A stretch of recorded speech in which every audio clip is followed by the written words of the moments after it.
quero dividir com vocês uns truquezinhos para costurar na máquina uma costura reta. Porque parece simples, né? Para quem tem prática é simples, se torna simples, mas no começo não é tão fácil assim. No começo a gente dá uma bambeada, né? Como a gente diz com o tecido, assim, dá uma dançada. Então eu quero trazer para vocês alguns truques que podem facilitar isso. Sem custo, né? Réguas que a gente pode fazer para facilitar um pouco a nossa vida na costura reta.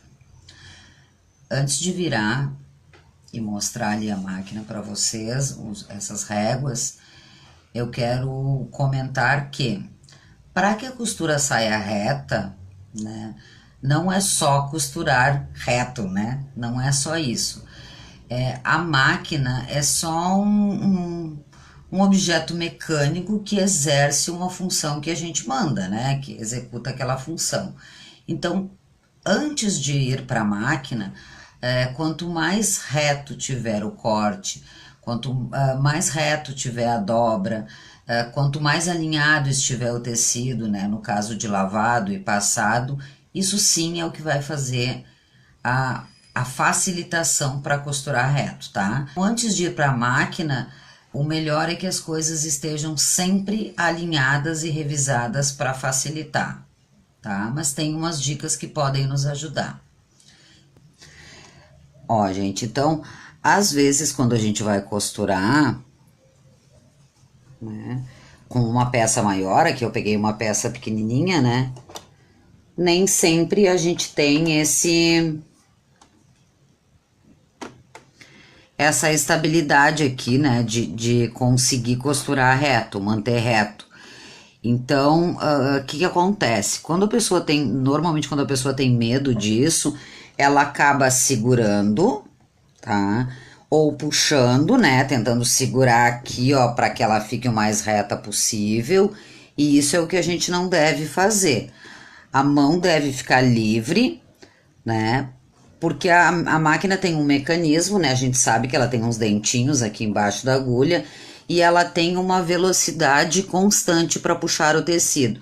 Então, quando a gente quer segurar aqui para controlar demais, ou mesmo quer puxar aqui, a gente acaba alterando esse curso. Então, ela estava puxando o tecido para lá numa velocidade e a gente puxa ou segura e atrapalha a costura. E a gente percebe nitidamente isso no ponto, ele não fica tão parelho.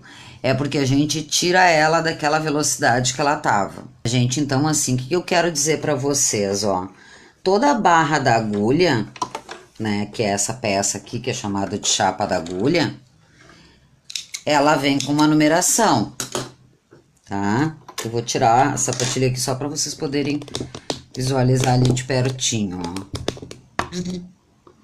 Ela sempre tem essas numerações. E entre essas numerações, ela tem inclusive a famosa 1/4 de polegada, tá?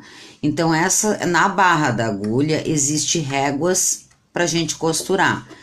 E essas medidas, elas se invertem pra cá, né? O que seria para um canhoto costurar seria perfeito. Então, a mesma numeração que tem desse lado, tem desse lado. Não é outra, né? Ela se repete. Então, se eu quisesse, tá? Vocês viram, né? E aqui tem esses dois riscos aqui, eu quero falar sobre eles, que são os médios, né? São coisas que às vezes a gente tá tão ansiosa para aprender a costurar e para fazer outras coisas que a gente acaba nem se dando conta disso, que as réguas estão ali gratuitamente, né? Então, como eu tenho esse número aqui, eu vou falar um deles, vou escolher um deles aqui para falar.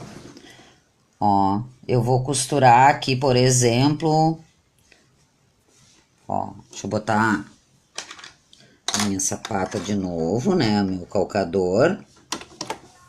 A linha sempre tem que passar por baixo dele, né? A linha de cima sempre tem que estar por baixo do calcador para evitar aquela embolada no começo.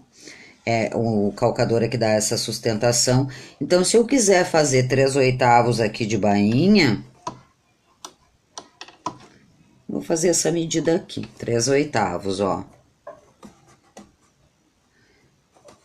E eu quiser fazer desse lado,